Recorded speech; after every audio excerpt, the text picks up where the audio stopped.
Bonjour et bienvenue dans ce webinaire qui a pour thème la rénovation basse consommation des copropriétés. C'est un retour d'expérience. Alors, voici tout d'abord le sommaire. Nous sommes ensemble jusqu'à 18h30. Je suis Irène Autin, conseillère des copropriétés du 18e arrondissement à l'Agence parisienne du climat.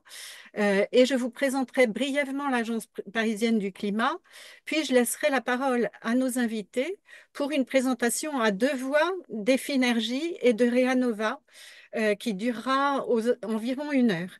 Les intervenants traceront ensemble des conclusions et des perspectives d'avenir avant d'achever ce webinaire par quelques questions et réponses.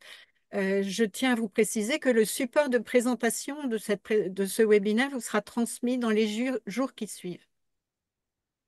Alors, petit détail technique, votre webcam n'est pas activée, votre micro n'est pas activé non plus, mais vous n'hésitez pas à poser vos questions dans l'onglet questions et réponses et nous répondrons à partir de 18 heures.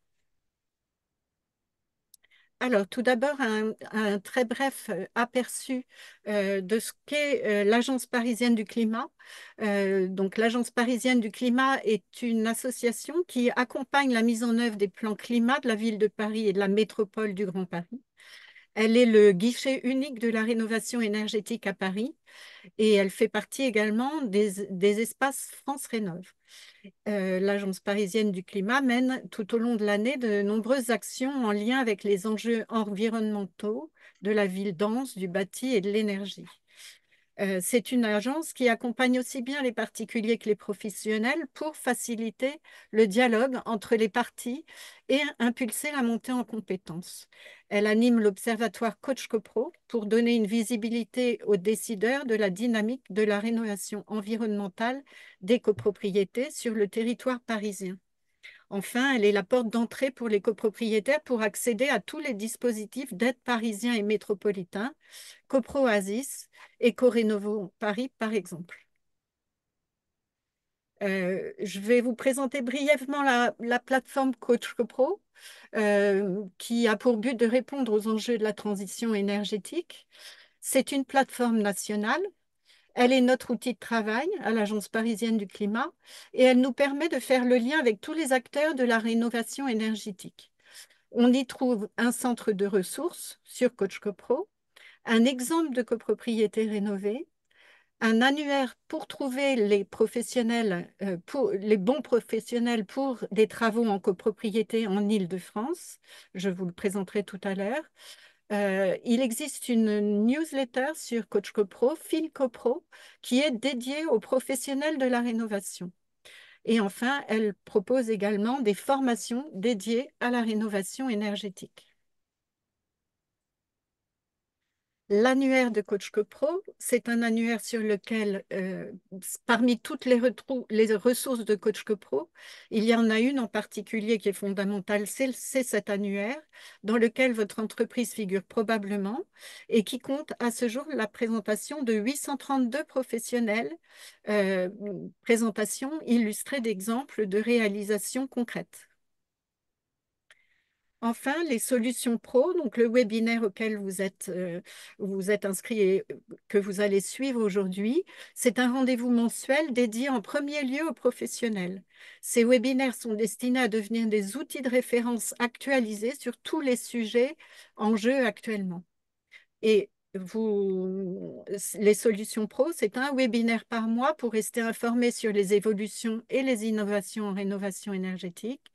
Vous trouverez toutes les informations sur notre agenda, dont vous voyez à l'écran l'adresse. Et puis, le replay des webinaires sont accessibles sur notre chaîne YouTube quelques jours après leur diffusion. Nous reprendrons la discussion ensemble pour une série de questions et réponses aux alentours de 18 heures, mais sans plus attendre, je vais laisser la parole à mes deux intervenants qui se présenteront, Monsieur Lefebvre et Monsieur de Rugy. Et je vous laisse la parole et j'arrête mon partage. Oui. Bonjour à tous. Donc, je me présente, je suis Sébastien Lefebvre. Je suis responsable financier et responsable de l'Observatoire BBC au sein de l'association Effinergie. Je passe la parole à M. de Rugy Oui, pour vous présenter. Oui. Donc, Eduardo Ruggi, moi je suis cofondateur et dirigeant de la société Reanova, voilà, qui est AMO et maître d'œuvre spécialisé dans la rénovation globale des copropriétés. Donc, je suis en train de partager mon écran. Je vous demande juste une confirmation si vous voyez bien tous Oui, l'écran en mode de présentation. Oui, c'est bon. Donc, parfait. Donc, pendant 1 heure, on va faire une présentation un petit peu à deux voix sur la rénovation performante ou basse consommation des copropriétés. Ce que je vous propose dans un premier temps en introduction, c'est de donner quelques regards sur le collectif Effinergie et l'Observatoire pour pouvoir introduire cette étude. Donc, en fait, le collectif Effinergie, c'est une association qui existe depuis 2006, donc elle a bientôt une 20 ans d'existence. C'est une association qui est reconnue d'intérêt général et qui a pour objet de massifier les bâtiments à faible impact énergétique et environnementaux. Et elle a été créée en 2006 avec un acte fondateur qui a été de poser la définition de la basse consommation en France, qui à l'époque n'existait pas. On était quelques années, 1 an après la publication de la RT 2005. Elle est composée en fait d'adhérents au profil assez complémentaire. On va retrouver des collectivités. On a une forte assise territoriale puisqu'on a quasiment toutes les régions qui sont membres de l'association et quelques collectivités infrarégionales. Mais on va aussi retrouver des associations ou des organismes qui vont représenter des fédérations professionnelles, des architectes, des bureaux d'études, maîtrise d'ouvrage, des banques aussi, comme la Banque des Territoires ou, la Banque des Territoires ou la Banque Populaire, qui sont là aussi à nos côtés pour trouver des solutions. Et puis surtout, elle porte une vision qui est partagée avec l'État et partagée aussi par des experts. C'est que si on veut répondre aux exigences des accords de Paris, il faut avoir un parc à horizon 2050 au niveau basse consommation moyenne pour limiter l'impact climatique du secteur du bâtiment.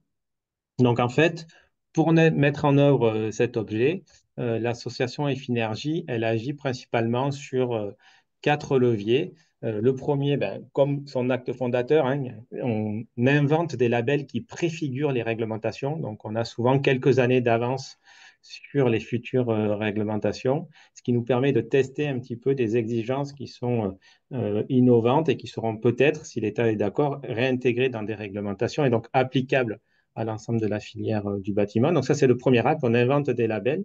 Ces labels, en fait, on les co-construit avec un écosystème d'acteurs qui sont engagés. Donc, comme je vous l'ai dit, on a un panel d'adhérents qui est assez varié, puisqu'on retrouve des collectivités, des associations, mais également des entreprises. Et une fois qu'on a en fait inventé ces labels qui sont co-construits, ils sont mis en œuvre sur le terrain dans le cadre de certifications ou de dispositifs territoriaux, et on fait du retour d'expérience au travers de l'Observatoire BBC pour mettre à disposition de la filière des ressources et qu'elle puisse monter en compétence et en fait s'accaparer ces nouvelles notions pour que les transitions entre nos labels et les futures réglementations se passent le mieux possible. Et c'est pour ça que régulièrement, on contribue à l'évolution des réglementations nationales et territoriales en en avoir l'État et en essayant que ces exigences qui sont mises dans un label, qui est donc dans un cadre de démarche volontaire, deviennent des exigences réglementaires in fine. Donc, c'est un peu notre processus pour faire monter petit à petit en grade les réglementations et avoir ce parc au niveau BBC en moyenne à l'horizon 2050. Donc, l'étude qu'on va vous présenter, elle a été réalisée grâce à des projets qui ont été référencés dans l'Observatoire. L'Observatoire, c'est une plateforme qu'on a créée, nous, en 2009, en partenariat avec l'ADEME, la DHUP, puis nos adhérents. Il référence donc des projets qui sont aussi bien dans le neuf que dans la rénovation, des bâtiments issus du secteur résidentiel ou tertiaire. Et donc, on référence à l'intérieur de cet observatoire l'ensemble de ces projets.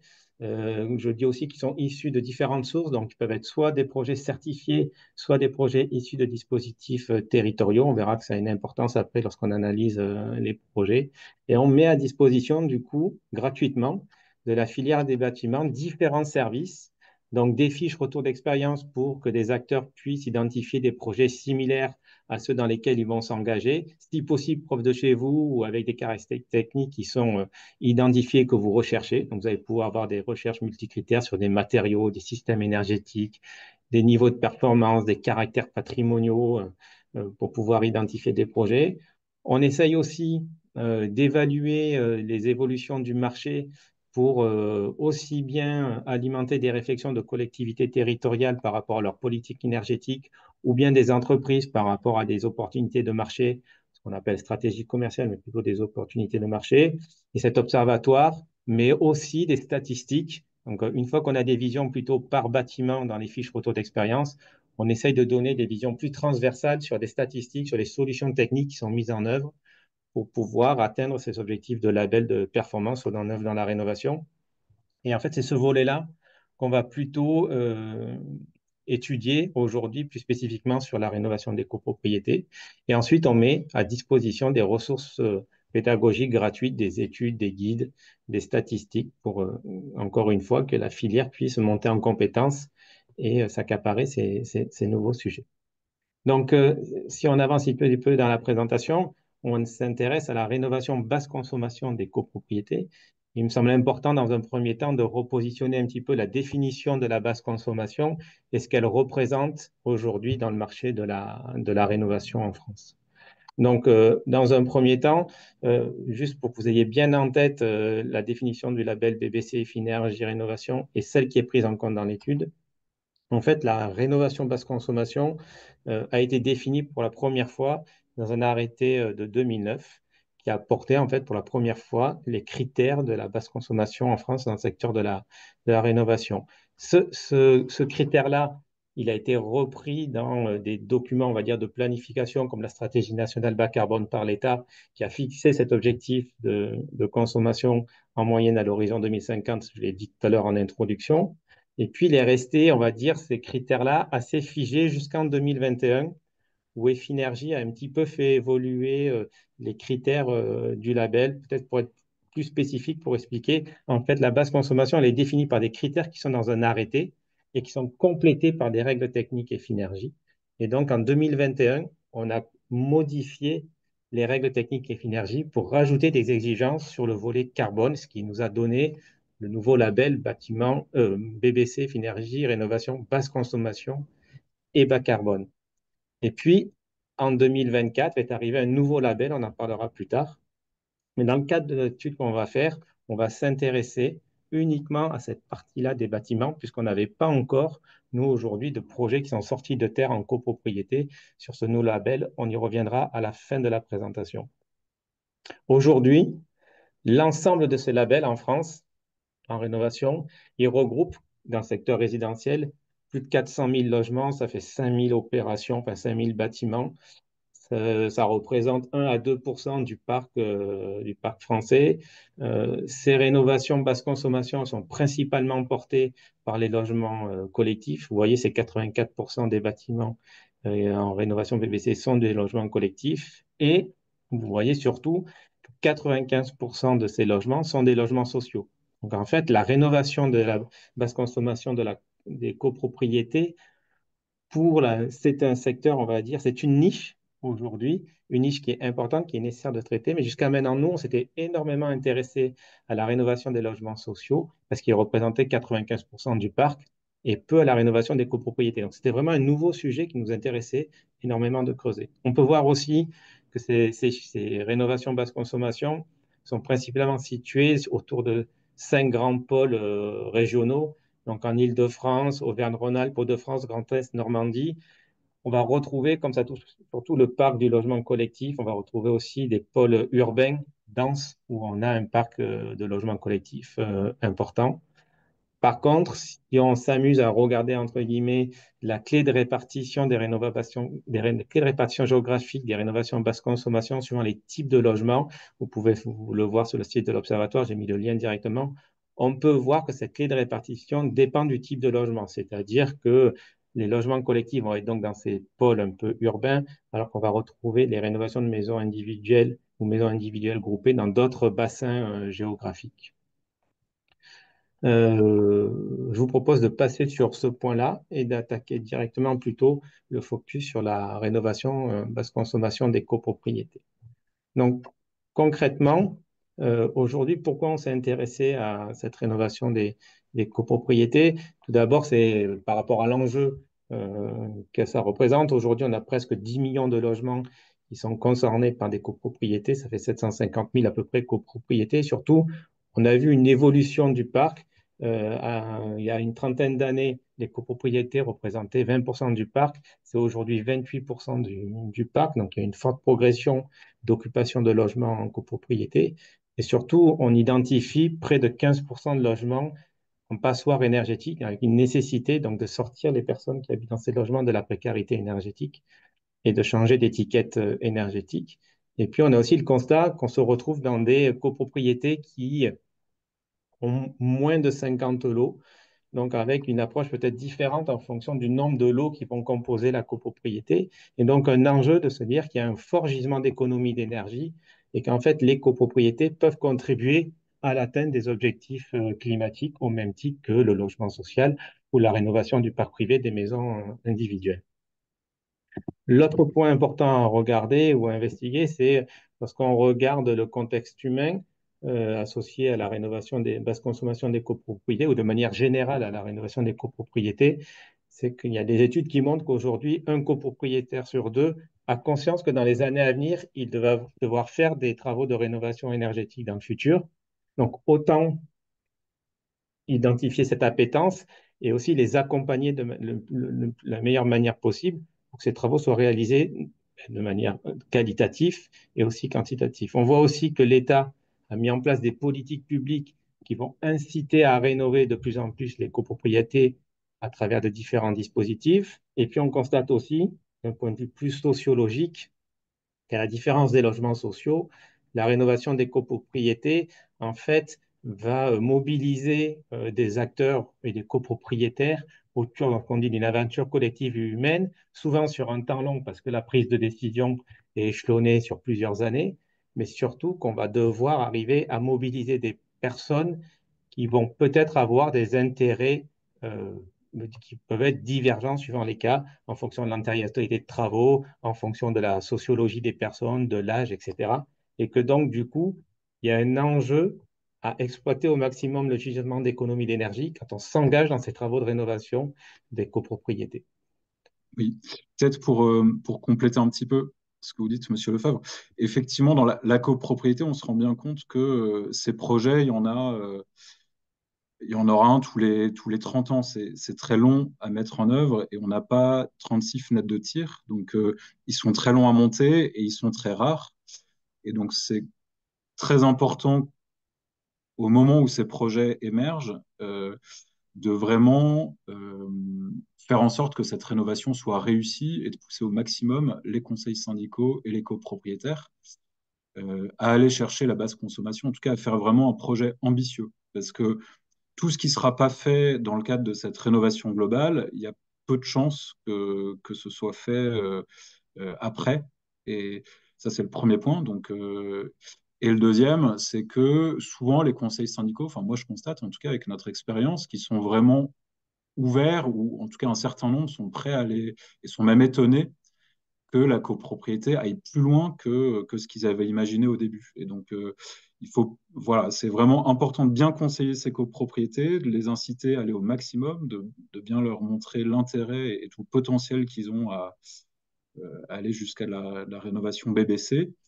Et voilà, et de pas hésiter à aller plus loin que la demande initiale. Voilà. Et donc la qualité également du conseil, parce que voilà, ces rénovations, souvent, il y en aura qu'une par génération, et donc pas la louper et pas la faire qu'à moitié, et bien, bien aller au maximum du gisement possible pour chacune des copropriétés.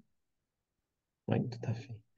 Euh, alors, nous, quand on est arrivé sur le sujet de la rénovation des copropriétés, comme je vous l'ai expliqué, quand on a un parc aujourd'hui qui est à 95% porté par le logement social, nous, on a abordé ce sujet avec humilité parce on n'était pas experts de la copropriété, on est plutôt des bons connaisseurs, comme j'expliquais, de la rénovation du parc privé en maison individuelle ou du logement social. Donc, on avait identifié dans les statistiques au niveau national sur notre parc à peu près 13 000 à 15 000 logements qui sont engagés dans une rénovation basse consommation en France, donc de logements en copropriété. Et donc, on s'est dit, nous, ce qu'on va avoir besoin de mettre en place, c'est en premier d'observer des retours d'expérience concrets de comprendre et après de pouvoir agir avec des acteurs pour faire évoluer ce volume de logements à rénover au niveau basse consommation. Donc, ce que l'on a fait, c'est qu'on a mobilisé nos adhérents, on a mobilisé des acteurs territoriaux, on a mobilisé les organismes certificateurs et on a fait un appel un peu à manifestation d'intérêt en disant si vous avez connaissance de rénovation basse consommation sur votre territoire ou auprès des organismes certificateurs, etc., faites-nous remonter les projets. On a contacté les acteurs, les maîtres d'ouvrage, les bureaux d'études, les architectes. Et donc, on a commencé à observer et à rédiger des fiches retour d'expérience. Donc là, il y a un exemple à l'écran. Je vous invite à aller sur le site de l'Observatoire. Le lien est actif aussi sur cette présentation. Quand vous la recevrez, vous pourrez voir les projets. Donc, ces fiches retour d'expérience, elles sont structurées de la même manière avec des onglets thématiques qui vont d'une vision un petit peu entonnoir avec une vision globale sur le descriptif et qui va jusqu'à un dernier onglet qui concerne plutôt les données économiques sur les travaux de rénovation énergétique, les plans de financement, etc. Donc, l'idée, ça a été de collecter de la donnée, analyser des projets pour pouvoir faire ce retour d'expérience derrière.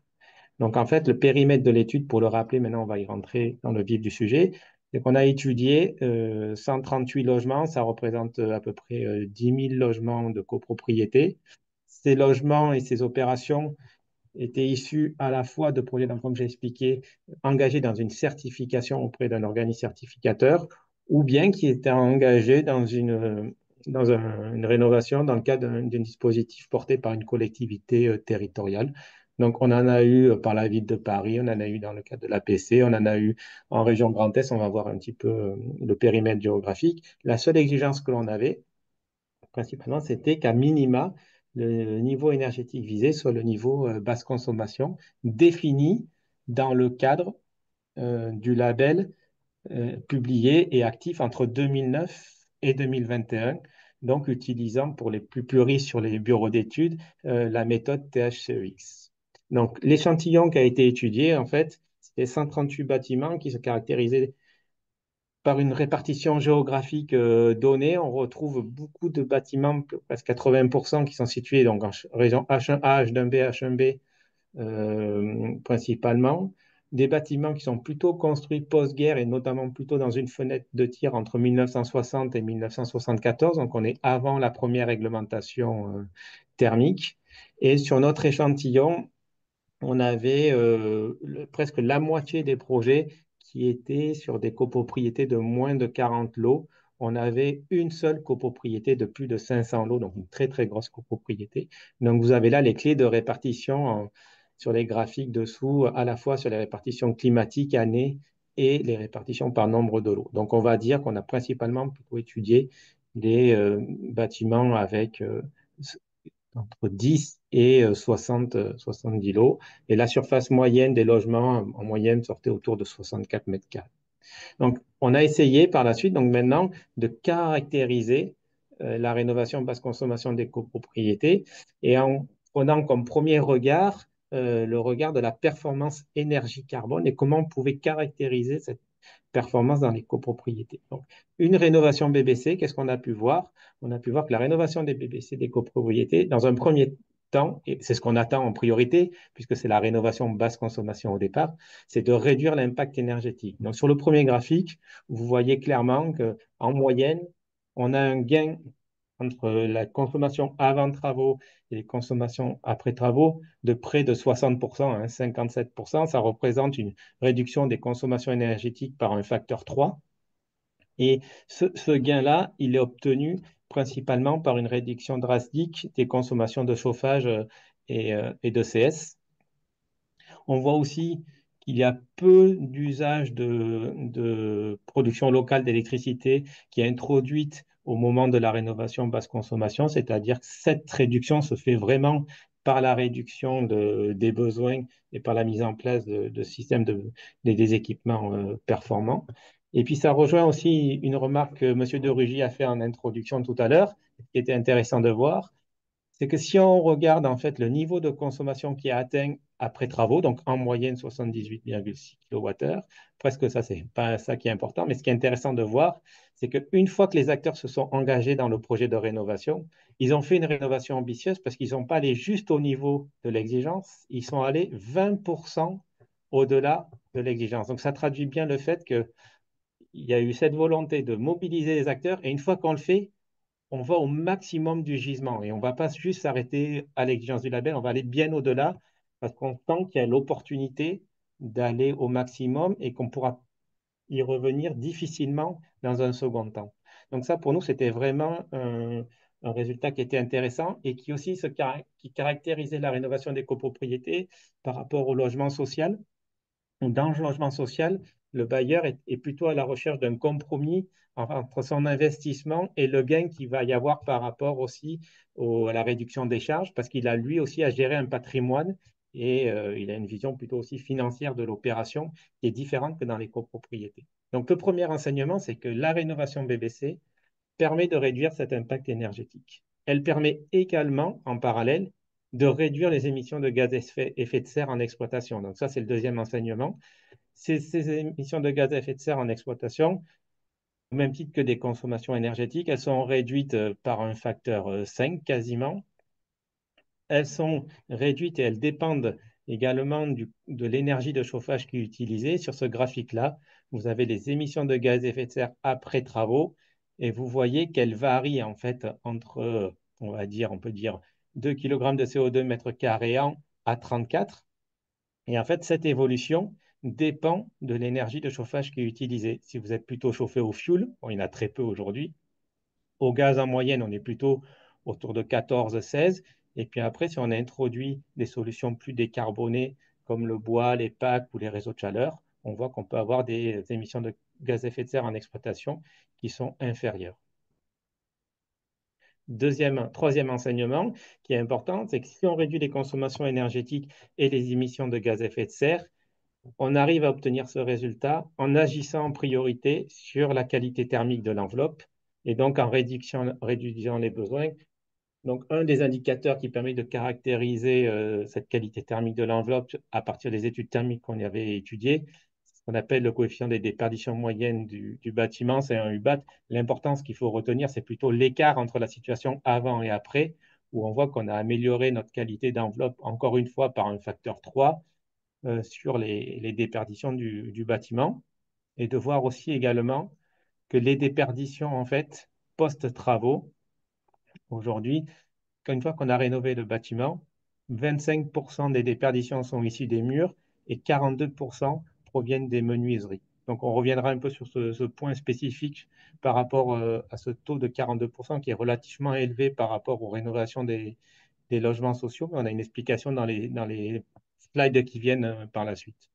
L'autre point qui est intéressant à regarder sur la qualité de l'enveloppe, c'est que le label BBC en rénovation a introduit petit à petit une exigence sur le test d'étanchéité à l'air et qu'en fait aujourd'hui on voit que sur une trentaine de copropriétés où on a pu avoir les résultats des tests d'étanchéité à l'air à réception, on a une valeur moyenne autour de 1,2, 1,3. Donc ça c'est mesuré, qui est en fait au niveau de l'exigence qu'on a introduite dans le label en 2024.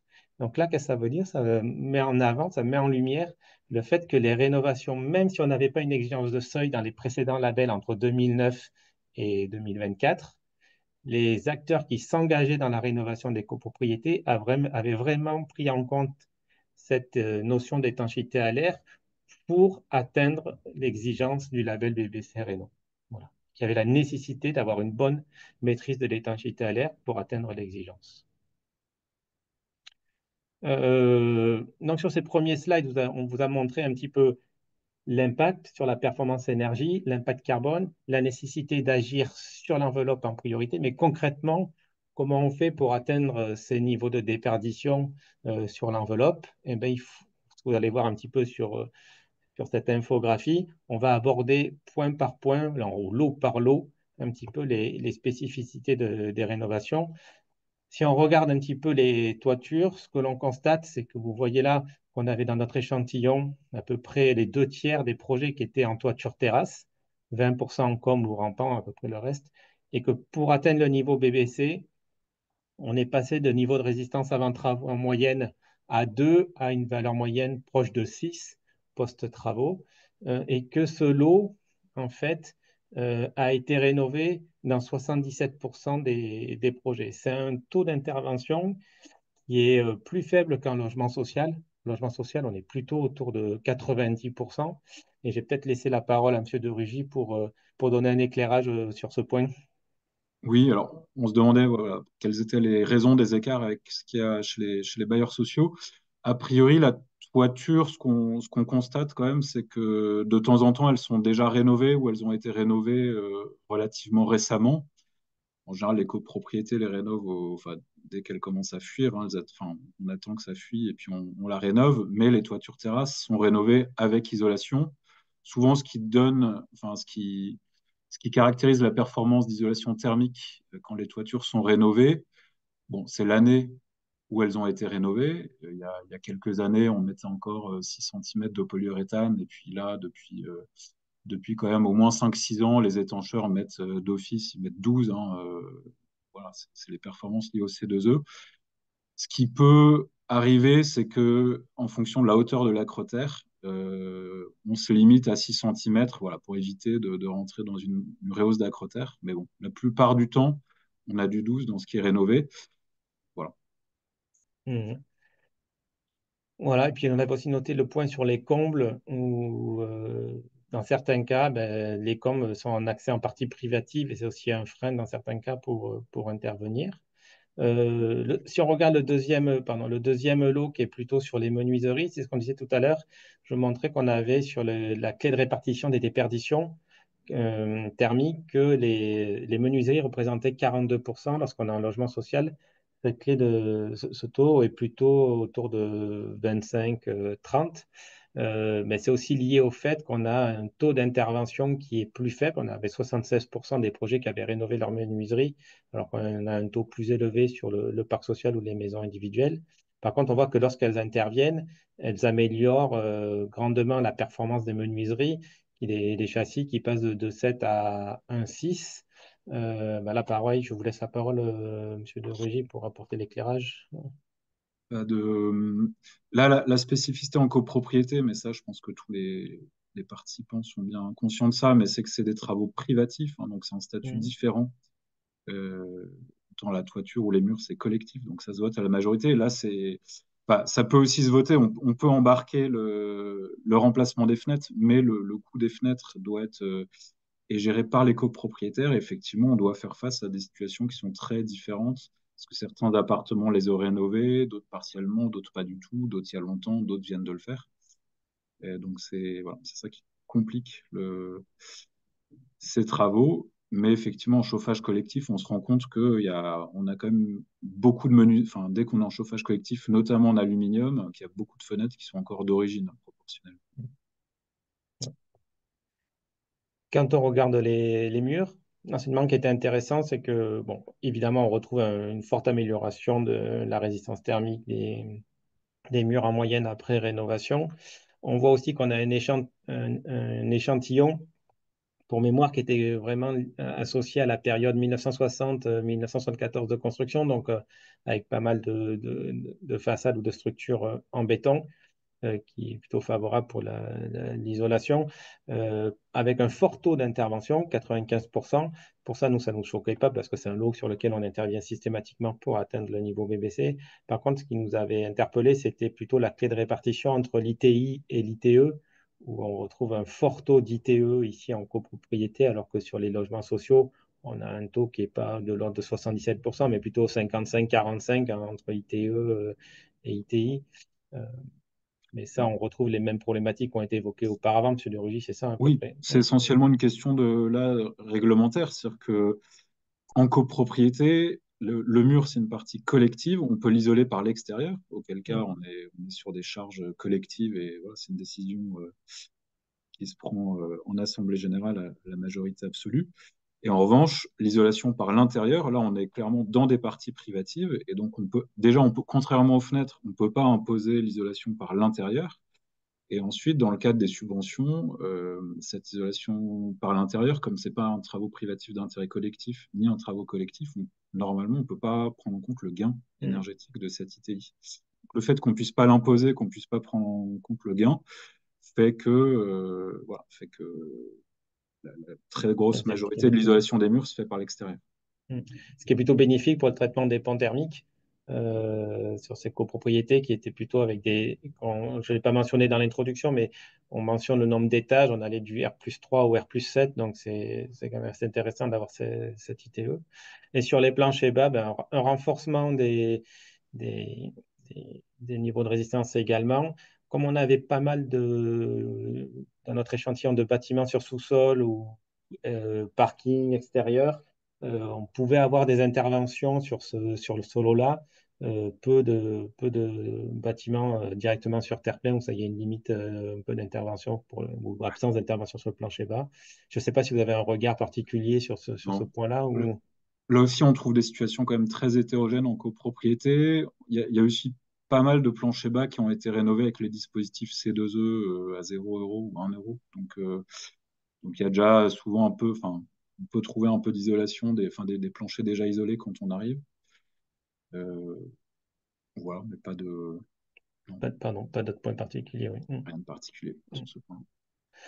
Donc là, on voit bien ce premier bloc qui était très important dans le message qu'on veut faire passer, c'est que pour atteindre les niveaux de performance énergie carbone d'une rénovation BBC, il faut vraiment se concentrer sur l'intervention de l'enveloppe et sur la réduction des besoins avec des niveaux de résistance qui sont relativement élevés et quelques contraintes qui ont été évoquées. Si on fait une photographie un petit peu sur les solutions qui ont émergé sur les systèmes de chauffage et de production de CS, en fait, notre échantillon était composé essentiellement de logements de chauffage collectif, pardon, 77%, où vous voyez que dans le diagramme de flux qui est sur la droite, si on regarde l'énergie de chauffage avant travaux et après travaux, on est plutôt dans une conservation des systèmes énergétiques. Donc, quand on était chauffé au gaz, on a chauffé au gaz quelques bâtiments qui sont allés vers du réseau de chaleur.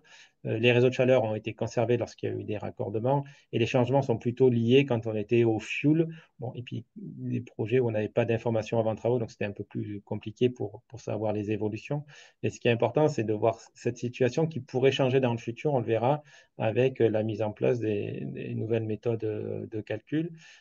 Par contre, on a aussi, nous, remarqué qu'on avait un taux d'intervention sur ce système de chauffage qui était plus faible que dans le logement social, puisqu'on a été à un taux d'intervention de 55%, alors qu'en logement social, on est à 83%. Mais là, on retrouve aussi cette double problématique, soit de la présence d'un chauffage individuel qui limitait l'accès pour pouvoir faire cette intervention, et aussi des rénovations qui avaient déjà eu lieu auparavant sur des chaufferies, et les investissements avaient été faits, et donc il n'y avait pas la possibilité de réintervenir sur ce lot-là, et donc on conservait le système énergétique. On voit que le chauffage au bois est assez marginal, et enfin, 8%. Et pareil, un petit peu comme sur le photovoltaïque, enfin, la production locale d'électricité, la part de solutions solaires est peu développée dans ces rénovations de copropriété, mais elle se situe à peu près au même niveau que dans le logement social. Moi, ça va faire une quinzaine d'années que j'observe ces bâtiments. On a eu par le passé, plutôt dans les années 2010, 2000, enfin, je dirais 2007, 2011, plus de solaire que ce qu'il y a aujourd'hui. La filière était plus développée et plus soutenue aussi qu'aujourd'hui. Donc, on a eu peu de niveau d'installation solaire sur ces projets-là. Je ne sais pas si sur ce sujet, vous voulez ajouter quelque chose. Si, enfin, juste que là, bien redire que là, on est sur un échantillon qui date d'avant 2022. Et donc, c'est effectivement ce qu'on observait dans la décennie, on va dire 2010 et tout début 2020. Il y a une vraie cassure avec à la fois les nouveaux DPE mi-2021 qui ont introduit la mesure des gaz à effet de serre dans la note, dans l'étiquette DPE, et surtout la guerre en Ukraine qui a fait s'envoler les cours du gaz, euh, plus le début des interdictions sur le fuel et puis un peu les menaces sur le gaz. Et donc, là, ce sera intéressant de revoir cet échantillon dans le prochain observatoire dans quelques années, et on verra qu'il y a beaucoup de changements. sans doute beaucoup plus de raccordement au réseau de chaleur, sans doute aussi beaucoup plus de thermodynamique, hein, de demande de pompe à chaleur, Mm. voilà, et en tout cas de gaz, enfin la part du gaz qui diminue, qui va diminuer fortement, ça c'est très flagrant depuis au moins 2 ans. Ouais. Ouais, ça, c'est ce qu'on va observer, c'est clair, dans les prochaines années. Euh, on en parlera justement à la fin, un peu dans l'ouverture et la perspective avec la mise en place du nouveau label. Si on regarde le volet ventilation, ce qui est intéressant, c'est que euh, une majeure partie des projets avant travaux, donc c'est ce que vous voyez sur le graphique ici, étaient dépourvus de système de ventilation, ou des ventilations naturelles par conduit ou juste par ouverture de fenêtre, et que quasiment systématiquement, la rénovation basse consommation a généré l'installation d'un système mécanique permanent, hydro-A ou hydro-B. Il y a presque peu importe les technologies, l'enjeu c'est d'avoir ce système de ventilation qui permet d'éviter des pathologies et d'assurer un renouvellement de l'air intérieur. Euh, Peut-être rappeler aussi que le label BBC Finergie a introduit petit à petit aussi des exigences sur la qualité l'étanchéité des réseaux donc la qualité des réseaux de ventilation et la qualité de l'étanchéité à l'air, pardon, des réseaux de ventilation pour s'assurer d'avoir des performances des systèmes de ventilation qui soient au niveau et qui ne soient pas dégradés dans le temps. Euh, voilà. Principalement, on peut venir après, au-delà du volet enveloppe et équipement, regarder un petit peu les bouquets de travaux, parce que ce qu'on vous a montré tout à l'heure sur l'infographie, c'était plutôt des taux d'intervention par lot pour dire bah, ce lot, il est plutôt assez bien pris en compte lors des interventions. Ici, là, on va plutôt regarder la notion de bouquet de travaux et comment ils sont, en fait, les différents lots. Donc, on en caractérise 4 sur l'enveloppe et 3 sur les équipements et de regarder un petit peu quelles clés de répartition sont mises en place dans ces bouquets de travaux. Bon, comme la rénovation BBC est une rénovation globale, elle tend de toute façon, par sa nature, à intervenir sur une majorité de lots. Donc, c'est ce que vous voyez en fait sur le graphique ici en haut à droite. On voit que plus de la moitié des bouquets de rénovation se composent de 6 ou 7 lots, donc c'est-à-dire des interventions quasiment systématiques sur l'ensemble de l'enveloppe et puis un ou deux lots de système équipement ou un équilibrage un petit peu. Si on ne peut pas intervenir sur les menuiseries ou les planchers bas, on va intervenir sur les autres lots. Euh, mais bon, ce qui est intéressant, par contre, on constate que ce taux, ce qu'on caractérise de rénovation globale, quand on dit 6 ou 7 lots, eh bien, est plus faible que sur les logements sociaux qui étaient au-dessus de 73%.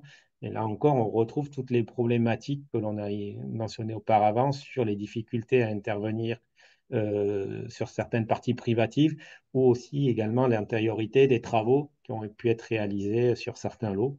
Euh, voilà. Ce qui est intéressant de regarder aussi, mais ce qui est assez logique, mais c'est toujours bien de le démontrer, c'est qu'en fonction de la classe énergétique de la copropriété avant travaux, donc plus on est dans une copropriété dégradée ou proche d'une passoire énergétique, plus on intervient sur un nombre de lots important. Et plus on est proche de l'étiquette A ou B, ben plus on va réduire le nombre de lots sur lesquels on va intervenir. C'est assez logique, mais ça donne au moins une idée du nombre de lots à prendre en compte en fonction de l'étiquette énergétique avant travaux. Pour terminer sur ce volet de la présentation, peut-être donner quelques notions de coût. Donc là, peut-être rappeler un avant-propos, être prudent et encore une fois un peu d'humilité sur ces notions de coût parce qu'on voit déjà qu'on avait une 140 projets, enfin 138, on est sur un échantillon plus restreint. Les notions de coût, on a toujours enfin, c'est la question qui est toujours posée, ou la première question qui est posée lorsqu'on fait des interventions à la fin, c'est combien ça coûte, quel coût par logement, au mètre carré, etc. Euh, la difficulté, c'est que tout le monde est intéressé par ces notions de coût, mais peu de personnes ont envie de communiquer les montants à un tiers extérieur pour alimenter des bases de données. Donc souvent, on se retrouve avec des tailles d'échantillons qui sont assez restreints, et puis même si on a des données économiques, il y a un exercice à faire sur en fait, ben, la décomposition des coûts qui est communiquée pour que ce soit le plus homogène possible, qu'on affecte des coûts au bon endroit et surtout pour qu'on définisse clairement la notion de coût. Et est-ce qu'on parle de coût de l'opération? Est-ce qu'on parle de coût des travaux de rénovation ou est-ce qu'on parle de coût de travaux de rénovation énergétique? Donc, chez Finergie, on a publié un guide sur l'analyse des coûts de rénovation et on a défini, nous, une notion de coût de rénovation énergétique. Donc, on applique cette méthodologie-là pour l'estimer. Donc aujourd'hui, Sur la base de cette méthodologie, on a évalué le coût de la rénovation énergétique à 250 à peu près euros hors taxe par mètre carré. Euh, Si on ramenait au prix au logement, ça faisait à peu près 20 000 euros. Pour arrondir, on a mis 19 000, mais 20 000 euros par logement. J'ai quand même rappelé la taille des lots, 60 lots en moyenne, et la surface, parce que ça a forcément un impact en fonction de la surface. Mais on a, c'est le graphique qui le montre en bas à gauche, une grande dispersion de ce coût moyen, en fait, hein, puisqu'on dit 250 euros, donc c'est à peu près par là, mais on voit qu'on a des projets qui peuvent aller de 700 à 150 euros. Ça dépend évidemment aussi de la classe énergétique du projet avant travaux, et puis aussi de la qualité de l'information qui a été communiquée et de l'hétérogénéité des données. Elle Oui, dépend également, ben, comme on a vu tout à l'heure, que le nombre de lots dans un bouquet est aussi lié au montant des travaux. Forcément, on voit aussi que ce montant des travaux de rénovation énergétique, il dépend du nombre de lots sur lesquels on va intervenir dans le cadre du projet. Donc là, on aspire, nous aussi, à collecter plus de données, à continuer à référencer les données économiques et puis aussi à inviter tous les acteurs que l'on sollicite à partager cette donnée économique. On peut le faire de manière anonyme, nous on l'agrège derrière, mais c'est important, je pense, pour alimenter les réflexions et aussi pour pouvoir répondre aux questions même des participants à ce webinaire, parce que c'est vraiment cette question qui est récurrente. Mais il faut alimenter les bases de données avec des informations fiables pour pouvoir vous faire ces retours d'expérience. Donc, c'est vraiment aussi une invitation à participer à ce travail-là parce que c'est très enrichissant et c'est ce qui éclaire aussi les décisions politiques. Nous, on voit bien quand on fait les réunions avec le ministère et que l'on présente les résultats de ce type d'études, et aussi sur les maisons individuelles ou le logement collectif en social. C'est la première question qui revient, hein, c'est combien ça coûte, quel levier on va mettre, combien d'euros publics investis dans une aide pour pouvoir transformer ça en travaux, en montant de travaux investis. Voilà, donc c'est des points qui sont très, très importants. C'est la pierre angulaire même de certaines décisions de politique publique derrière, quoi. Mm. Peut-être en complément, juste Oui, rappeler trois petites choses. La première, c'est que, encore une fois, c'est les prix de l'échantillon. Et donc, c'est des prix qui, pour la majeure partie d'entre eux, datent d'avant 2022 et donc la grosse exactement. vague d'inflation qu'on a connue. Le deuxième point, c'est que c'est des prix de travaux hors taxe. Donc, même si on a de la TVA à taux réduit en copropriété, voilà, c'est vrai qu'on a souvent plutôt, enfin, en copropriétaire, on leur donne des références de prix TTC. Et c'est le troisième point, on donne des prix TTC avec aussi tous les honoraires que ce soit de maîtrise d'œuvre, de suivi administratif par le syndic, d'assurance dommage ouvrage, etc. Et donc, voilà, effectivement, entre du montant hors taxe de la décennie précédente et des montants TTC tout compris actuels, c'est vrai qu'il y a aussi, voilà, il y a aussi cet écart à prendre en compte Ouais. euh, quand on En communique avec les sachant, copropriétaires. Ouais. En sachant que là, dans la présentation, on a été obligé de présenter ce coût-là parce qu'en fait, c'est le seul coût commun aux 138 projets, puisqu'en fait, quand on a reçu les coûts opération par opération, certains nous ont communiqué les coûts avec l'opération Mhm. totale, donc avec l'ingénierie, maîtrise d'œuvre, etc., qui pourraient être introduits, puis certains nous ont communiqué que des coûts de rénovation énergétique. Par contre, vous avez entièrement raison, hein. Et puis par contre, sur les fiches que l'on présente dans l'observatoire, euh, tous les coûts sont présentés. C'est-à-dire que si on a les coûts d'opération, on va avoir tous les coûts, ingénierie, maîtrise d'œuvre, rénovation énergétique, travaux, qui sont détaillés. Donc, ça vient compléter ce côté de Oui. l'étude. Et vous avez aussi raison sur l'actualisation des coûts. Dans cette étude, on n'a pas pu le faire parce que c'était un peu contraint, mais on a cette volonté ouais, de la prochaine fois de réactualiser les coûts par rapport aux indices de construction. On l'a fait dans une dernière étude qu'on a sortie sur la rénovation BBC des bâtiments tertiaires. On ne l'a pas fait pour cette étude juste auparavant. Oui, il y a une question peut-être? Oui, monsieur Lefebvre, dans ces coûts, il n'y a pas évidemment l'intégration des aides financières. Non, c'est pas coût déduit les aides ne sont pas déduits des coûts. Non. D'accord, Bon. En merci. revanche, je crois que c'est que le surcoût enfin, c'est la partie performance énergétique. On est C'est ça. hors travaux d'entretien, par exemple, un système d'étanchéité liquide sur balcon ou un réaménagement de hall qui ferait partie de l'opération, ne sont pas pris en compte là, dans ces coûts même Exactement. communiqués. Ou s'il y a de la peinture côté intérieur et qu'on a fait l'ITE, la peinture n'est pas prise en compte, etc. Ce que je vous propose, c'est de joindre à cette présentation le guide qu'on a publié, ou il est disponible sur le site, mais on mettra en ressources pédagogiques, qui permet d'identifier la méthodologie, comment on analyse ces coûts de rénovation énergétique. Alors, ce que Merci. je propose maintenant, là, on a donc vu une vision Ouais. un petit peu transversale et globale sur 138 bâtiments. C'est peut-être maintenant d'illustrer un petit peu ces enseignements aussi par un retour d'expérience plus concret qui a été piloté par l'équipe de M. De Rugy. Et je Oui. vous laisse la main du coup pour le présenter. Je veux bien juste que vous avanciez les slides, voilà, parce que Voilà, je n'ai il n'y a pas pas de souci. la main Voilà. là-dessus. Donc, juste en deux mots, oui, je vous ai Rénova, donc on est maître d'œuvre et AMO financier spécialisé dans la rénovation globale des copropriétés depuis à peu près 14 ans. Et à ce jour, donc on a rénové à peu près 120 copropriétés, soit terminées, soit en cours de travaux, dont les deux tiers atteignent le niveau BBC rénovation. Slide suivant. Et donc, voilà, pour illustrer un peu ces propos, on nous a demandé de présenter une opération qui atteignait ce niveau BBC rénovation. Alors, Madame Autain nous a demandé qu'elle ce soit une opération dans le 18e arrondissement, ce qui limitait un petit peu l'échantillon, mais on a jeté notre dévolu donc, sur la résidence carrière Vauvenargues qui fait donc 439 appartements, donc une grosse résidence qui a obtenu un prix du trophée Coach CoPro. Donc ça, voilà, ça avait du sens de la présenter ce soir. Donc un gros bâtiment de 11 étages construit en 1970 au rez-de-chaussée, donc des locaux commerciaux. Et on aperçoit en dessous, là, c'est une toiture végétalisée, donc il y a une grande partie aussi de local commercial au rez-de-chaussée. C'est donc, on a fait l'audit en 2017, on a lancé les études en 2018, vote de travaux en 2019, et donc des travaux qui sont étalés entre mi-2020 et fin 2023. Pour vous donner quelques dates, vous avez à l'écran l'étude thermique, puisque donc au moment où on a lancé toutes ces études, on était sur l'ancien label, on va dire, qui était calé sur la méthode THCX.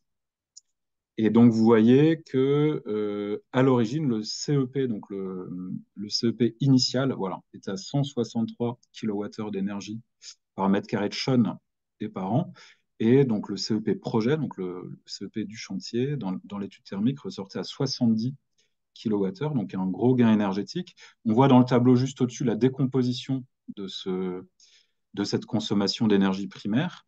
Vous voyez le chauffage 33 kWh, l'eau chaude sanitaire 28. Donc on retombe un peu sur les mêmes statistiques, enfin ça colle à peu près à ce que montrait M. Lefebvre un peu plus haut. On voit que voilà, le niveau de consommation pour le chauffage pardon, est quasiment équivalent à celui pour l'eau chaude sanitaire. Et puis ensuite, donc, un peu éclairage, un peu de consommation pour la ventilation. On va voir, on est sur les systèmes basse consommation et puis pour les auxiliaires. Donc voilà, et puis pour pimenter un petit peu la discussion et ouvrir les questions après, parce que c'est le but, hein, c'est qu'il y ait du débat.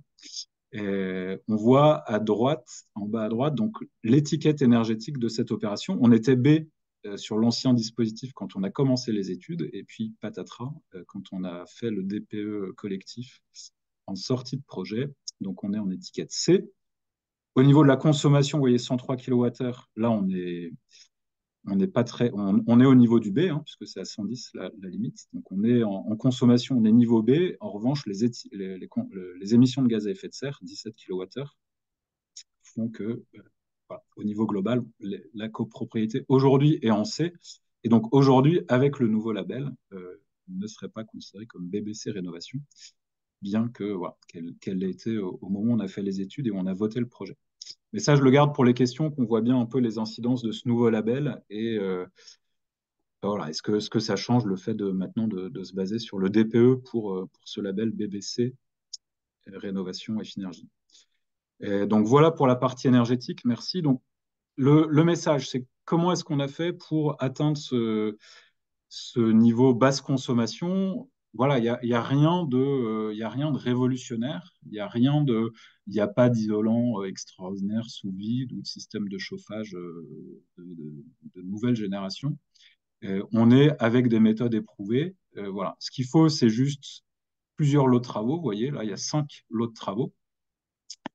Et puis, pour chaque lot de travaux, faire les choses à fond de manière performante. Donc voilà, quand on isole les façades, au moins R égale 4 en mur, bien traiter tous les ponts thermiques.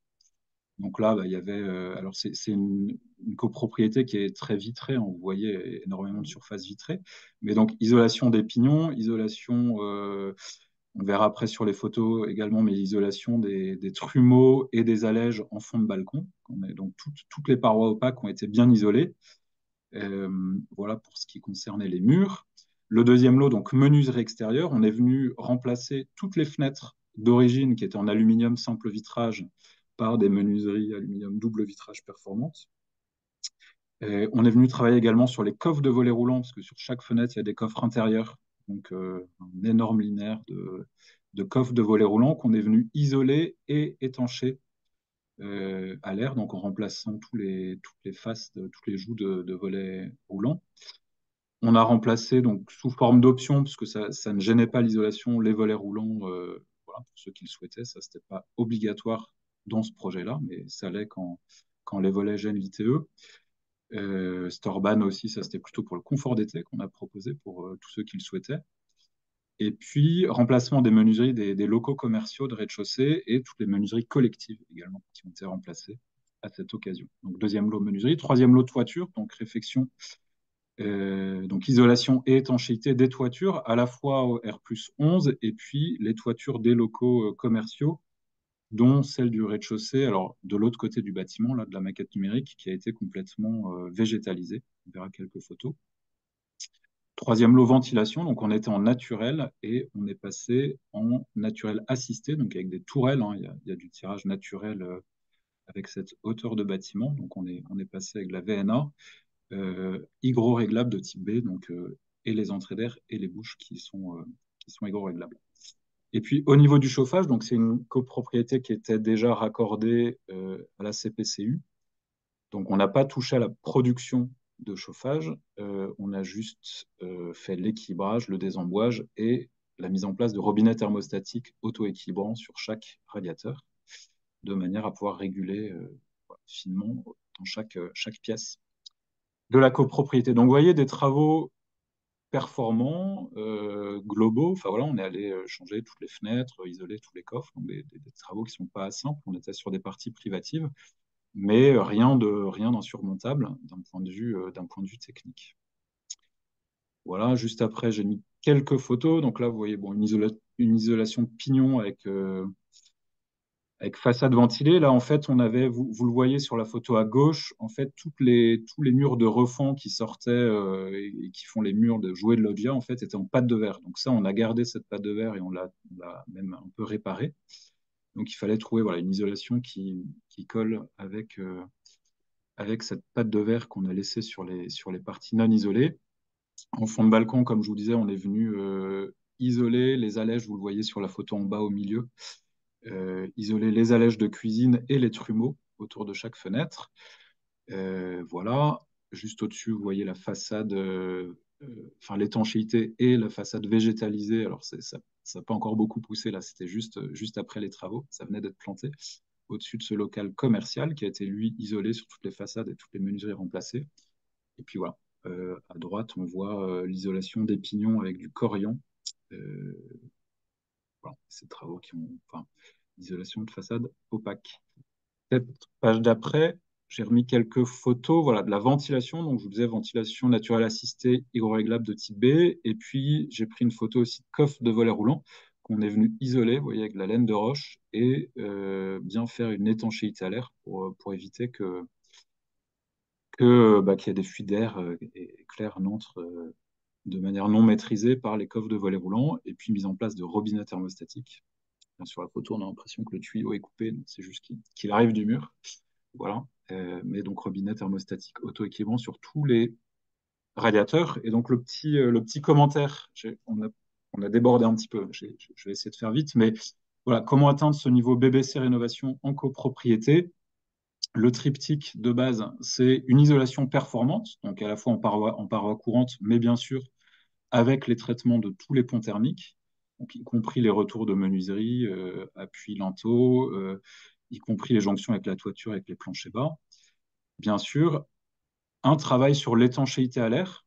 On en parlait tout à l'heure, mais voilà, quand on arrive au niveau BBC, l'étanchéité à l'air est d'autant plus importante. Donc, comment est-ce qu'on travaille sur cette étanchéité à l'air? Bien sûr, le remplacement des menuiseries, bien sûr, l'isolation sur les coffres de volets roulants, le travail sur l'isolation et puis l'étanchéité des coffres de volets roulants, sur la condamnation des entrées d'air non isolées de la ventilation, on a basculé sur un système hygroréglable, donc on a fait rentrer l'air par les coffres de volets roulants.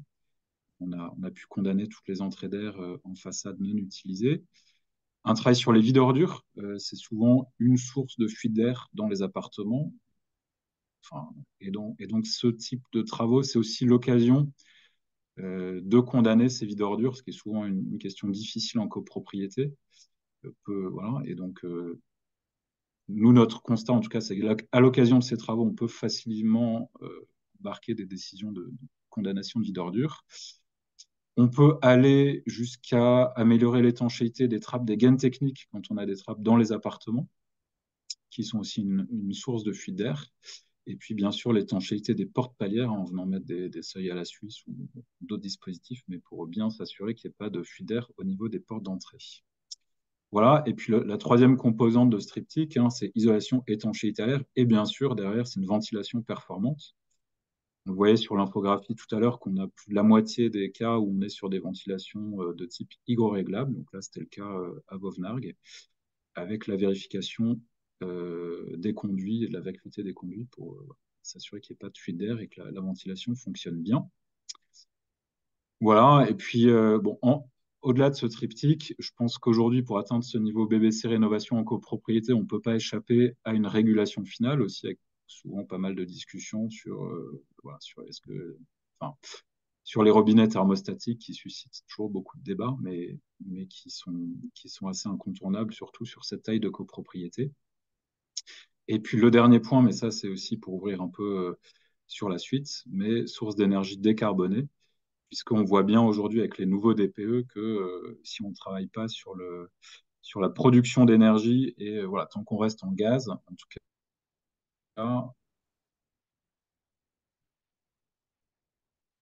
Il y a peut-être un petit problème de réseau. Du coup, ce que je propose peut-être, c'est de prendre la suite. Oui, volontiers, en Voilà, attendant que Monsieur de Rugy voilà. De toute façon, surgisse. on avait terminé sur Oui, le retour d'expérience. Juste en guise de conclusion et d'ouverture, en quelques mots, parce qu'on a un tout petit peu débordé, ouais. l'essentiel à retenir, c'est... Ah, vous êtes de retour, Monsieur de Rugy. Oui, Monsieur de oui. Rugy, on vous avait perdu en cours de Ah, route. zut. Juste 30 secondes, je pense, à la fin, juste ça. Oui. Ouais. On a entendu votre Allez-y, message sur la allez-y. décarbonation des systèmes Ouais. énergétiques. Donc, Oui, bah, je disais qu'il fallait, enfin, avec le nouveau label, et voilà, pour servir aussi de transition pour la suite, mais avec le nouveau label, on voit bien que dès qu'on est en énergie gaz ou fossile, on n'arrive pas à descendre à l'étiquette B. Et donc, on est obligatoirement maintenant obligé également de travailler sur la production de chauffage enfin, l'énergie pour le chauffage et le CES. Donc, du coup, en guise de conclusion, et peut-être que ce qu'il faut retenir comme grand message, c'est que ces rénovations basse consommation des copropriétés, ben, elles répondent à un objectif de neutralité carbone et de parc à neutralité carbone à horizon 2050. Elles répondent aussi aux enjeux climatiques, quand on a vu les réductions de consommation d'énergie ou des émissions de gaz à effet de serre qui ont été mentionnées dans les slides précédents. Il y a aussi une logique à retenir sur le séquençage des travaux, enfin le séquençage, il faut les faire en une fois au maximum. Il faut avoir cette vision globale des travaux et cette notion d'intervenir en priorité sur l'enveloppe et avoir une qualité thermique qui est très performante pour pouvoir réduire les besoins avant de s'attaquer au système énergétique. Et comme ça a été répété plusieurs fois, il y a la nécessité aussi de remplacer et ou de décarboner les systèmes de chauffage et de CS. Ça, c'est des points qui sont importants à garder en tête. L'étude, là, on a fait un retour d'expérience qu'on vous a présenté que sur le volet technique, mais l'étude qui est en ligne sur le site de l'Observatoire, elle aborde d'autres sujets aussi, des sujets plus, on va dire, de sciences molles aussi, de sociologie, un petit peu sur l'aspect de l'accompagnement humain, de l'aventure collective que représentent les rénovations des copropriétés. Elle aborde également aussi les différents freins techniques, économiques ou décisionnels qu'il peut y avoir dans le contexte des rénovations de copropriété. Et elle essaye surtout, parce qu'on a mené des interviews auprès des acteurs et notamment des collectivités, d'identifier des solutions qui ont été mises en place dans des territoires pour pouvoir lever des freins. Par exemple, comment rénover dans un centre ancien, comment rénover quand on a une contrainte de chauffage individuel, quelles aides ont été mises de manière spécifique sur tel et tel territoire pour inciter à mettre en place tel ou tel travaux. Donc, il y a tout ce volet-là qui est pris en compte. Et puis, elle fait aussi mention d'une étude qui a été faite par Enertech sur le suivi des consommations réelles des copropriétés. Donc, il fait aussi un état des lieux un peu des principales difficultés rencontrées sur le terrain et les aspects qu'il faut prendre en compte pour améliorer la performance post-livraison, post-travaux. Et puis, il y a cet enjeu aussi de formation des acteurs au travers de la capitalisation et du retour d'expérience. Donc, c'est pour ça que nous, on va poursuivre ce référencement des copropriétés dans les mois et les années qui viennent pour continuer à essayer de faire cet éclairage et de voir les évolutions aussi technologiques qui sont mises en place. Et puis, peut-être deux derniers points. Notion importante, c'est que là, on n'aborde que les aspects techniques associés à la rénovation basse consommation, qu'elle soit pour les copropriétés ou pour tout type de bâtiment. Mais c'est bien aussi d'avoir en tête, nous, ce qu'on appelle toutes les externalités positives qui sont associées à une rénovation de ce type. Elles sont listées ici, mais on peut en regarder quelques-unes. C'est que la rénovation basse consommation, c'est pas que de la réduction de l'émission de gaz à effet de serre ou de consommation d'énergie, c'est aussi une amélioration des conforts, on améliore la résilience du bâtiment par rapport aux évolutions des coûts d'énergie ou des coûts des matériaux, on valorise son patrimoine avec des études des notaires sur la valeur verte que gagne un bâtiment post-travaux, où on voit qu'on a des systèmes de décote ou de surperformance financière du bâtiment une fois qu'ils sont rénovés. Cette étude des notaires, elle est publiée oui, chaque année, elle donne des chiffres intéressants, hein. En gros, elle dit par rapport à une étiquette D, si on a une étiquette A ou B, on va gagner 10 à 12 suivant aussi le marché, la tension du marché et les biens qui sont présents. Mais c'est surtout que si on ne rénove pas, on a des décotes qui peuvent aller bien au-delà. Donc, en fait, il y a un vrai impact enfin, il y a aussi le coût de l'inaction par rapport à son patrimoine. Et puis, elle permet aussi d'anticiper ces futures réglementations et de pouvoir mieux gérer chaque fois ces paliers de performance énergétique et environnementale à intégrer et qui deviennent obligatoires petit à petit.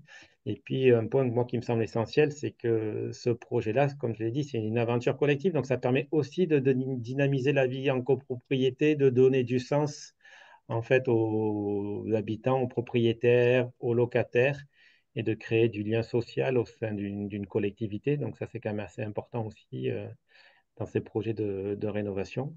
Et puis peut-être, on l'a déjà dit plusieurs fois, mais voilà, et je reviens sur ce slide-là pour terminer, toute cette étude qui vous a été présentée, elle s'est concentrée sur cette vision qui a duré, enfin, sur cette rénovation basse consommation qui a été définie entre 2009 et 2022-2023. On n'avait pas de copropriété issue du nouveau label qui est applicable depuis le 1er janvier 2024. Donc évidemment qu'on va suivre ces projets-là pour pouvoir voir les impacts qu'on a commencé à mentionner dans la présentation que l'on a faite. Voilà. En tout cas, je vous remercie pour votre attention. On mettra à disposition la présentation, l'étude également, le lien vers l'étude qui est sur le C'est site de ça. l'Observatoire et le Ouais. guide sur l'analyse des coûts. Voilà. Eh bien, merci beaucoup. Nous allons passer à quelques questions. Alors, il y a des questions posées en direct. Je vais les aborder tout de suite. Il y a une question sur une éventuelle formation des professionnels pour le même type que le label Passive House, par exemple. Est-ce qu'il existe pour le label BBC, pour les concepteurs et architectes? Alors, non, alors Effinergie fait beaucoup de choses, mais Oui. n'est pas organisme de formation parce qu'on n'est pas dimensionné pour ça. ce que l'on a fait, c'est qu'on a en fait plutôt développé ce qu'on appelle un agrément de formation qu'on délivre à des référentiels de formation, donc pas un organisme, mais plutôt un organisme qui va porter un référentiel ou une formation sur la rénovation basse consommation. Et donc, on met en avant ces formations qui sont agréées Finergie. Il y en a quelques-unes. Il y a de la formation continue, il y a de la formation initiale. Par contre, donc ça, vous pouvez le trouver sur le site des Finergie. Par contre, on a un cours de réflexion actuellement et pour l'été.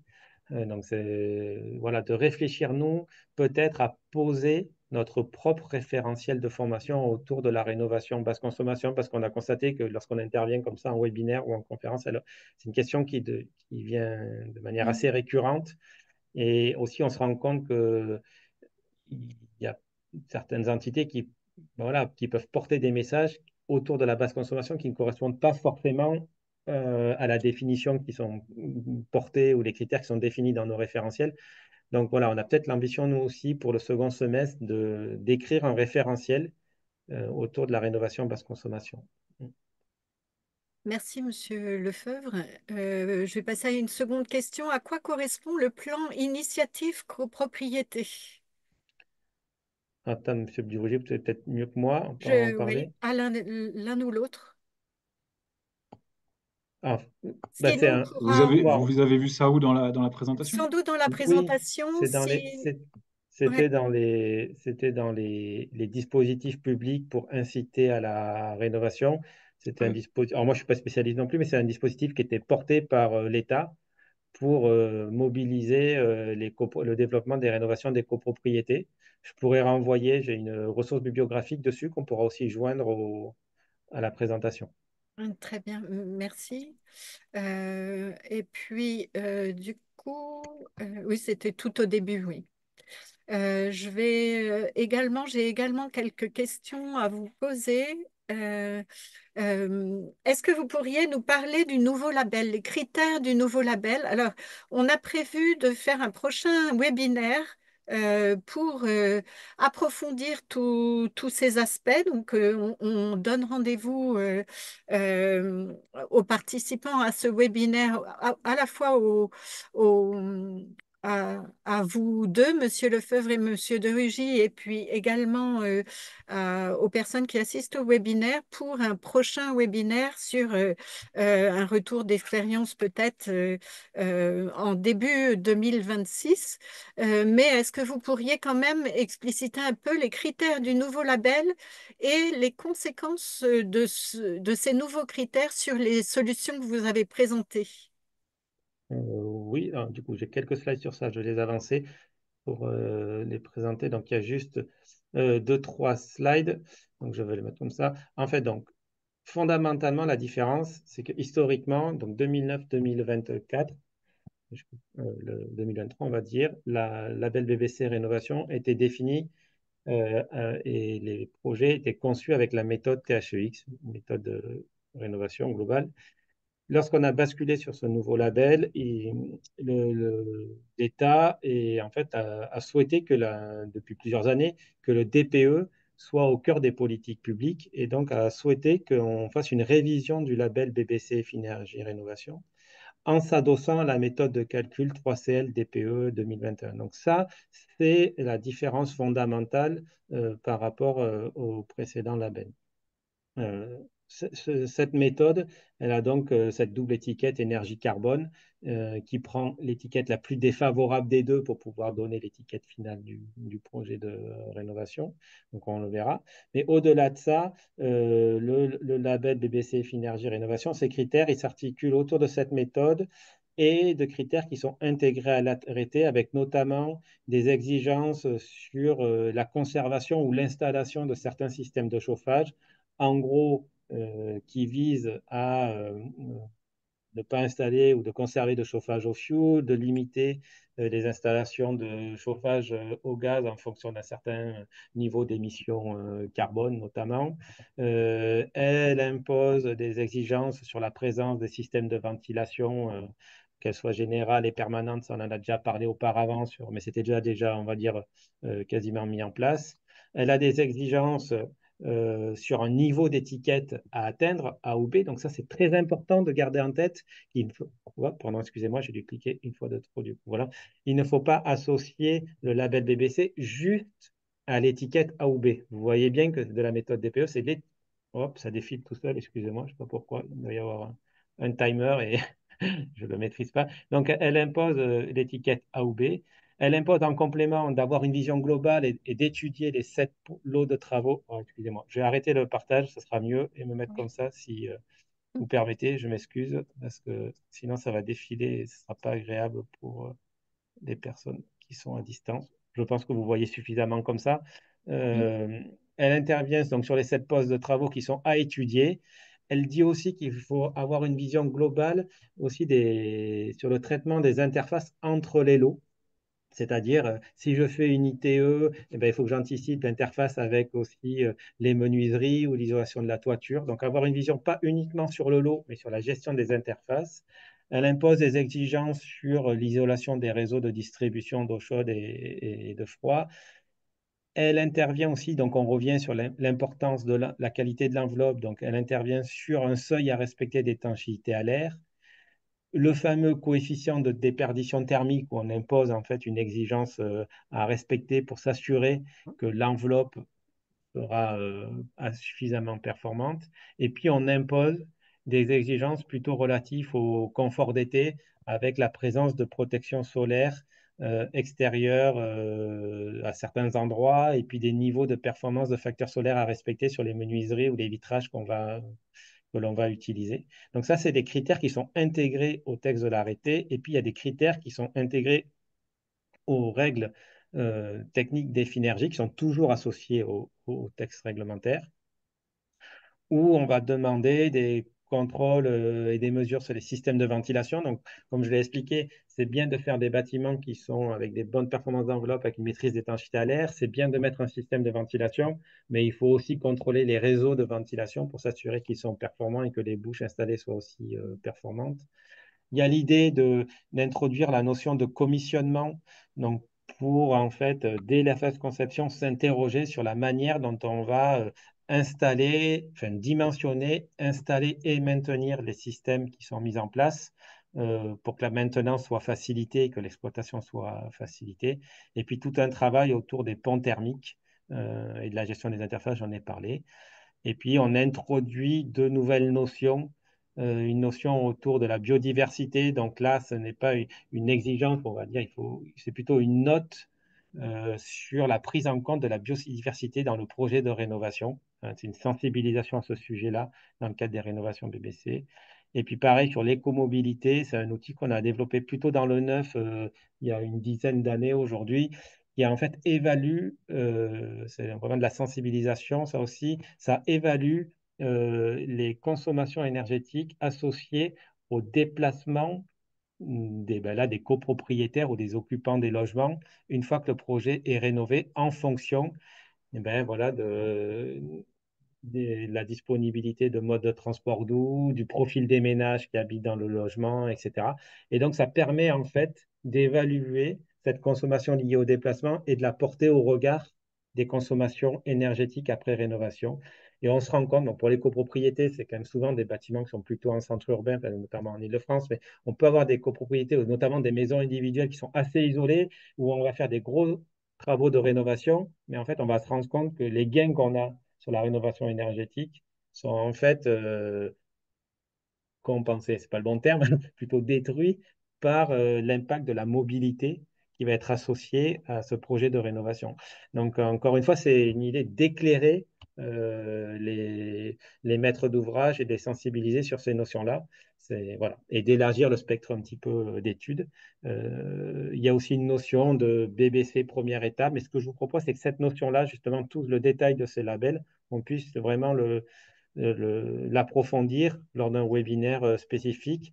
Ce qu'on peut faire déjà dans un premier temps aussi comme ressource associée à ce webinaire, c'est de vous fournir le lien vers ces infographies, vers le guide d'application du label BBC dans sa nouvelle version en complément de cette présentation PowerPoint.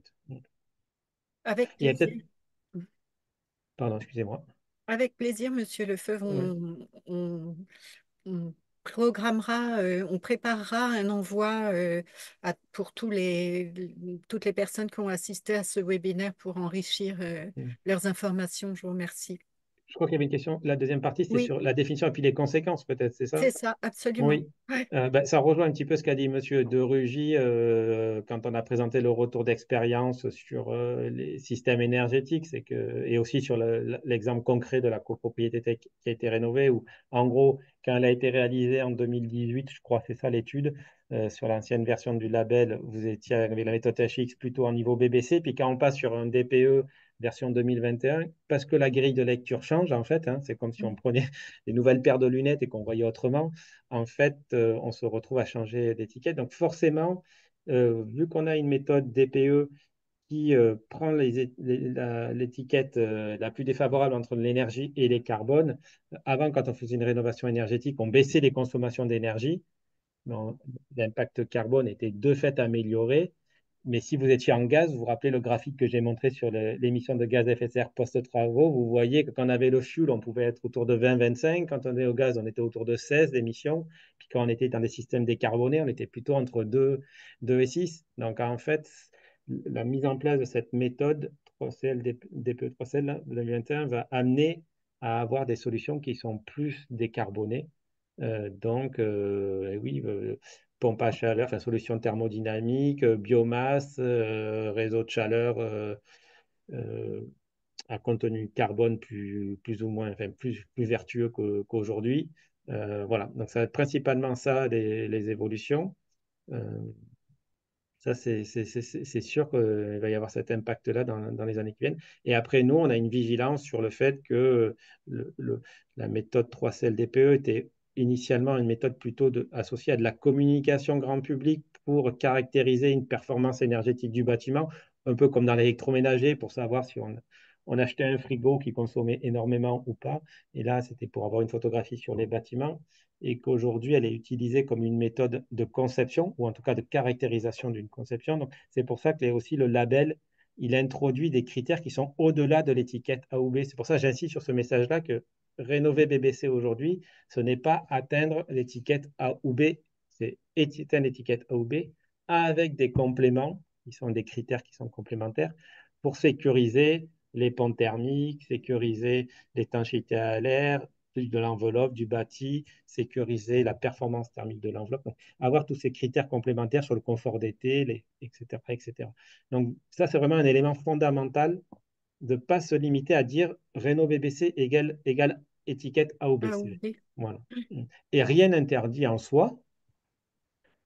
Le label impose à la fin de faire une photographie du bâtiment au travers de la grille de lecture du DPE, mais rien n'interdit à un bureau d'études de concevoir son bâtiment sous une autre méthode, d'utiliser une simulation thermique dynamique.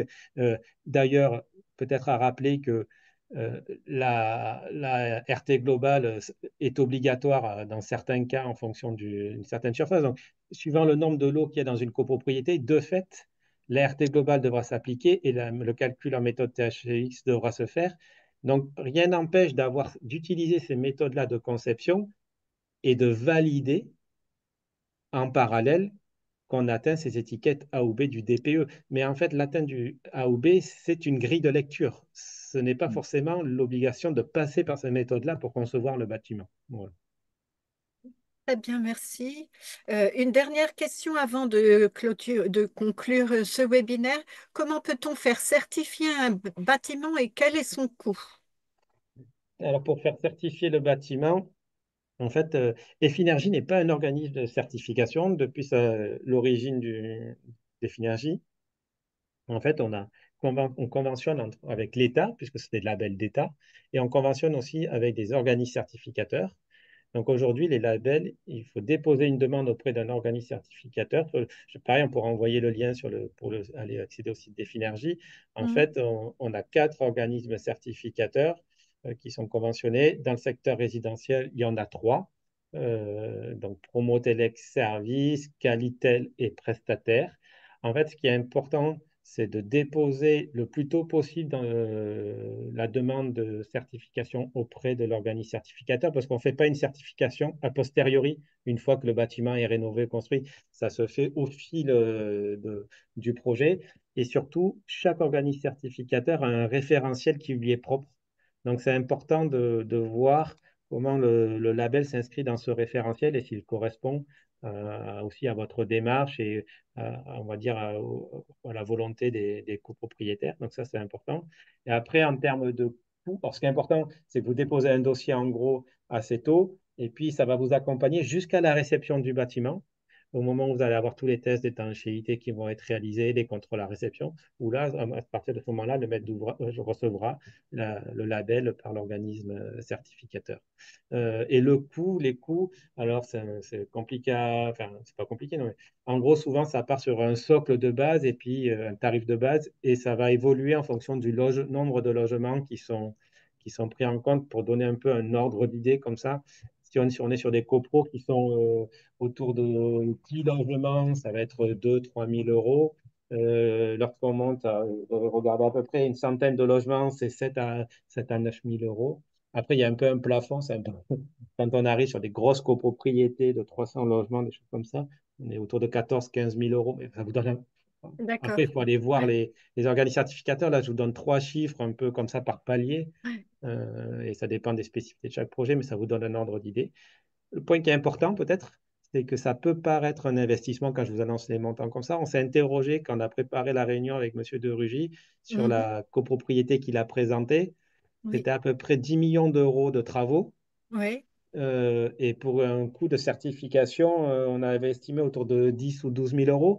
Donc, ça fait Oui. même pas 1% du prix des travaux. Donc, ça devient marginal, quasi vraiment marginal, par Oui. rapport à la valeur ajoutée que ça va apporter sur le contrôle de la conception par rapport à ce qui a été fait sur le chantier. Et puis, par rapport au fait que vous allez intégrer tous ces critères qui vont sécuriser Mhm. votre conception, votre réalisation et du coup la performance aussi post-travaux, parce qu'il y a une réalité, je pense, aussi pour les copropriétaires, que ça reste pas juste théorique, mais qu'il y a aussi tous ces constats qui soient vécus au quotidien par les copropriétaires, quoi. Ouais. Alors, on a eu une présentation de cette copropriété à l'occasion du forum Habiter durable et le propriétaire, le membre du conseil syndical qui est venu témoigner, expliquait qu'avant la rénovation, il avait chaud dans le bas du corps et froid dans le haut du corps parce qu'il était en partie haute et que dès que les travaux ont eu lieu, ça a totalement changé sa vie. Et il nous a aussi évidemment parler de l'impact sur la revente des appartements une fois que les travaux étaient faits. Donc ça vient confirmer un petit peu tout ce que vous avez dit, c'est-à-dire l'incroyable amélioration de la vie des gens dans la copropriété. Et donc, pour conclure un petit peu tout cela, je mentionne simplement que dans le conseil que nous donnons aux copropriétés, évidemment, on les incite toujours à aller chercher le niveau BBC. Voilà, donc parce que ça correspond à une certaine forme d'excellence et que c'est dommage de vouloir s'en priver. Donc voilà, c'était pour vous confirmer qu'on incitait bien les gens à atteindre le BBC. Et puis, je vais simplement partager mon écran. euh, pour vous indiquer, alors on va conclure là-dessus. Je vais simplement vous dire que dans le contexte d'Éco-Rénovons Paris, il y a une prime pour atteindre le label BBC. Donc, quand les copropriétés sont intégrées dans le dispositif, elles bénéficient d'une prime de 25 000 euros. Donc, c'était quelque chose, on n'a pas abordé l'aspect des aides financières à la rénovation globale, mais nous, c'est notre cœur de métier à l'Agence parisienne du climat d'inciter les copropriétés à atteindre les meilleurs niveaux de performance. Et puis voilà, donc ça c'était juste pour conclure sur un petit focus sur cette aide financière-là en particulier, parce que la plupart des copropriétés qui se lancent dans la rénovation globale intègrent Éco-Rénovons Paris, en tout cas pour Paris Intramuros. Et puis, je vais donc conclure ce webinaire en vous remerciant tous les deux infiniment pour la qualité de vos interventions, d'avoir bien voulu préparer ce webinaire qui servira d'élément de référence pour la suite. On vous donne rendez-vous pour un prochain webinaire, comme vous l'avez compris, pour continuer à creuser ce sujet, parler des copropriétés patrimoniales peut-être également, parce que c'est un sujet qui revient sans cesse. On a des retours d'expérience sur les copropriétés des 30 glorieuses. On a besoin aussi de témoignages sur des copropriétés plus anciennes. Et puis, merci à tous d'avoir assisté à ce webinaire.